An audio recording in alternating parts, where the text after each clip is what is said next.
Welcome.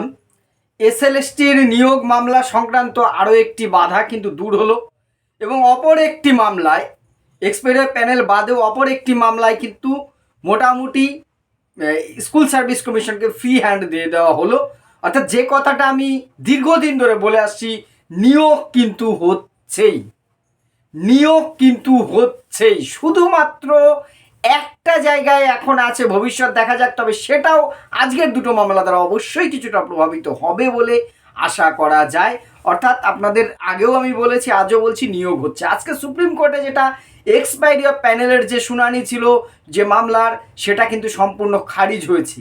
অপর একটি যে স্কুল সার্ভিস কমিশনের উপর কন্টেম্পট মামলা ছিল, সেই মামলাটিও কিন্তু বিচারপতিরা খারিজ করেছে। ফলে স্কুল সার্ভিস কমিশনের নিয়োগের বিষয়ে যে বাধা বিপত্তিগুলো ছিল তা প্রায় নির্মূল হয়ে গেল। শুধুমাত্র রইল হারাধনের একটি ছেলে, সেটা হচ্ছে সেই এক্সপিরিয়েন্সের 10 নম্বর। সেই বিষয় বিতর্কে আমি যাব না, কিন্তু সেই মামলার কোনো প্রভাব পড়বে কিনা, এগুলো দ্বারা বা কী হতে পারে, সেটাও আজকের ভিডিওর শেষ অংশে আমি অবশ্যই আলোচনা করবার চেষ্টা করব। প্রথমে আসি এক্সপায়ারি অফ প্যানেল। এটার আজকে সুপ্রিম কোর্টে শুনানি ছিল। দেখুন, এটা নিয়ে আগেও অনেকবার বলেছি, আপনারাও জানেন, অনেক রকম ব্যাখ্যা দিচ্ছিলেন, কিন্তু এই মামলাটি কিন্তু সুপ্রিম কোর্ট খারিজ করেছে ইতিমধ্যে। কী ছিল এক্সপায়ারি অফ প্যানেল, সেটা আমি দুদিন আগেই একটি ভিডিওতে ক্লিয়ার করেছি। যে আপনারাও জানেন যে নির্দিষ্ট কাউন্সেলিংয়ের পরে যারা নিয়োগ হয়েছিলেন 16 সালে, তারাও টেন্টেড এই দাবি নিয়ে কিছু ফ্রেশাররা কেস করেছিলেন। দেখুন, ভারতবর্ষে আইনের শাসন চলে, এখানে সবাই কোর্টের দরজায় যেতে পারেন। তাদের যুক্তি, আমার একটা যুক্তি নিয়ে আমি যেতে পারি, আপনি সেটার আপনার বিরোধিতা করার হলে করবেন। কোর্টের বিচারপতিরা তথ্য প্রমাণ যুক্তিসঙ্গত দেখে একটা নির্দিষ্ট রায় আসবে। কোনো বিষয়ে আমি সমর্থন করছি মানেই সেটা ঠিক, আমি বিরোধিতা করছি মানেই সেটা বেঠিক, এইটা ভাবা মানে নিজেকে সুপ্রিম ভেবে ফেলা। এটা মনে হয় নির্বোধতার পরিচয় হবে। এবার সেখানে আমি অন্তত একটা কথা বলেছিলাম যে এক্সপায়ারি অফ প্যানেল নিয়ে অনেক কথা থাকতে পারে, কিন্তু সেখানে সবাই অযোগ্য এইটা হতে পারে না। হয়তো তারা সবাই শূন্য, তারা কিন্তু শূন্য পেয়ে 53 করা নয়, অনেকেই আছেন আবার তাদের মধ্যে অযোগ্য ছিলেন নিশ্চয়ই, তারা তো বাদ গেছেই। এবারে এর ভিড়েও যে কেউ নেই সেটা আমি বুক ঠুকে বলতে পারবো না, কিন্তু সাধারণত যেটা আছে সেখানে, কারণ দাবিটা এটা ছিল যে তাদের প্যানেলের যে নির্দিষ্ট ডেট থাকে তারপরে নিয়োগ হয়েছে। দেখুন, আমাকে যদি স্কুল সার্ভিস কমিশন সরকার পরে নিয়োগ করায়, সে দায়টা তো আমার নয়। আমি সরকার বা শিক্ষা দপ্তর আমাকে অ্যাপয়েন্টমেন্ট দিয়ে বলে আপনি 30 দিন 90 দিনের মধ্যে জয়েন করুন, আমি তার মধ্যে জয়েন করছি কিনা আমি সেটা দেখবো। এবার তারা ডিলে করে থাকলে সে দায়টা তাদের। এইটার জন্য কিন্তু একজন প্রার্থীকে সরাসরি দাগিয়ে দেওয়া যায় না, এটা নিয়ে আমি অনেকবার বলেছিলাম। কিন্তু তার মধ্যেও যদি ওই চোর বাটমার জোচ্চোররা কেউ থেকে থাকে, তাদের পক্ষে কিন্তু আমি নই, 16 যোগ্যদের পক্ষে প্রথম দিন থেকে ছিলাম। এই জায়গাটা এবার এখানে সুপ্রিম কোর্ট কিন্তু একটা জায়গায় এটা বাতিল করার পেছনে মূল যেটা কারণ বলেছে, যে আমরা তো মোটামুটি টেন্টেড কারা তাদের প্যানেল আলাদা করে দিয়েছি, জানা গেছে তারা তো এই পরীক্ষায় বসতেই পারেনি, তাহলে যারা টেন্টেড নয় তাদের মধ্যে আবার ভেদাভেদ আনবার চেষ্টা করা হচ্ছে কেন, আমরা এই বিষয়ে শুনতে রাজি নই।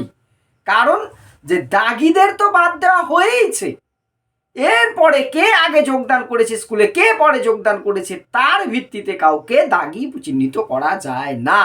যাই হোক, এই যুক্তিতেই হয়তো সুপ্রিম কোর্ট কিন্তু এটাকে বাতিল করে দিয়েছে।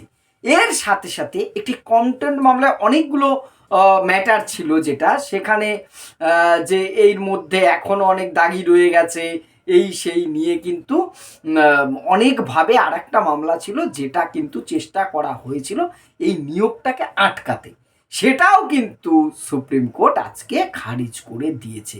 তারা একটা কথাই বলেছে, এই নিয়োগে কোনো স্টে আমরা দেব না।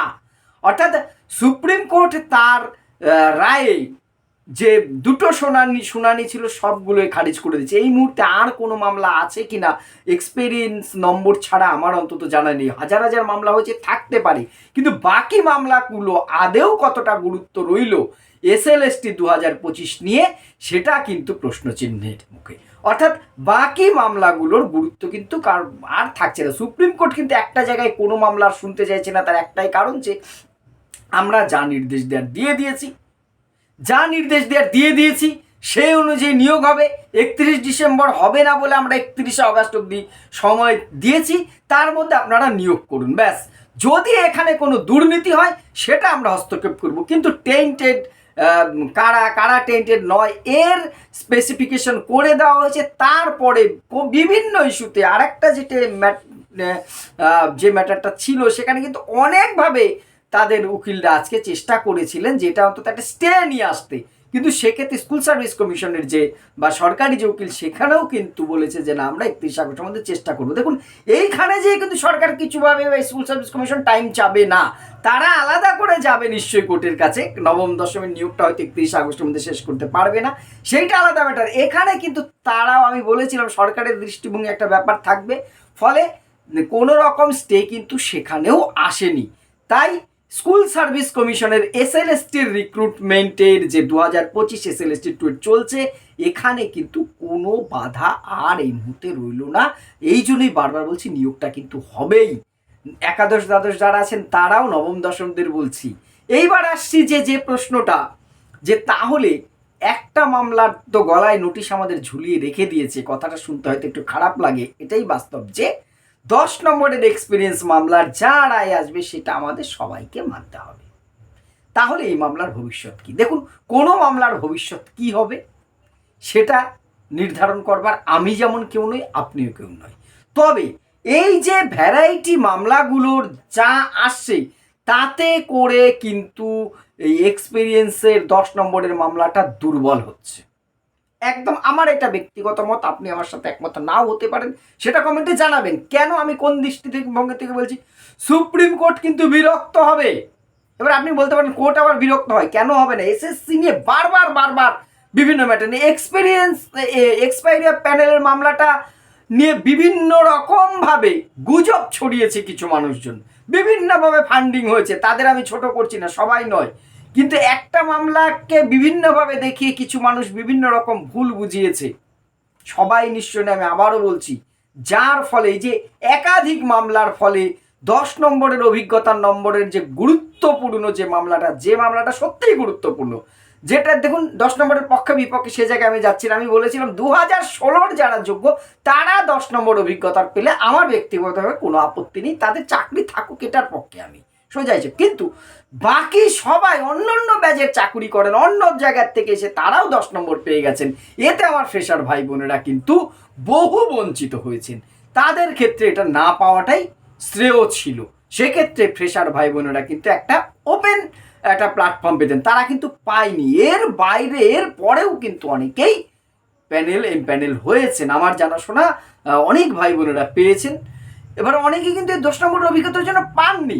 এবার যেখানে স্কুল সার্ভিস কমিশন, কোর্ট উভয়ই বলে দিয়েছেন যে ওই মামলার ওপরে এই নিয়োগ নির্ভর করবে, এখনও সেই মামলার দ্বারা কিন্তু এই নিয়োগটা প্রভাবিত হতে পারে। তবে একদম ব্যক্তিগতভাবে আমি যেটা বলছিলাম, যে আমার অভিমত যেটা, এই বিভিন্ন মামলাগুলো কিন্তু আমাদের অভিজ্ঞতার 10 নম্বরের মামলাকে কিছুটা হলেও দুর্বল করছে, একদম কিছুটা হলেও দুর্বল করছে।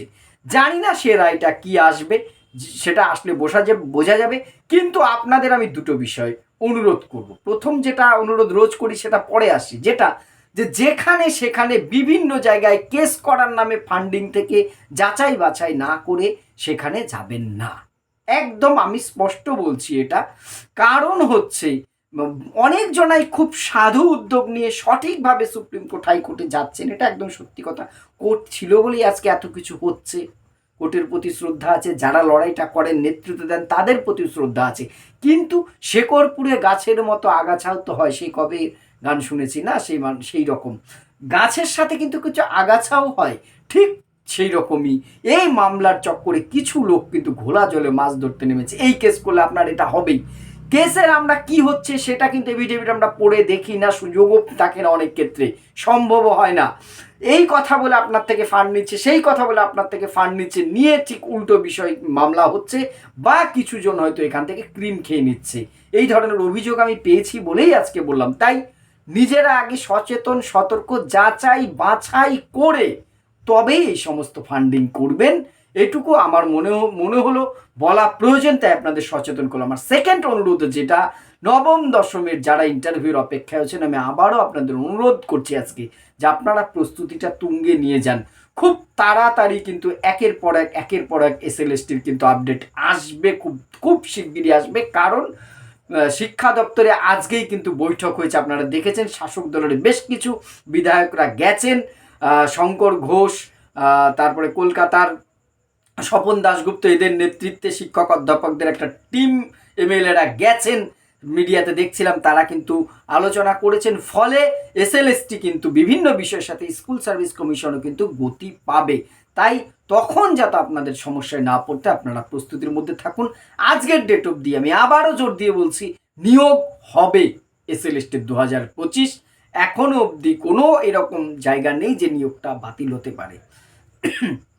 আপনাদের মতামত, আমার ভুল ত্রুটি অবশ্যই কমেন্ট বক্সে জানাবেন। ধন্যবাদ।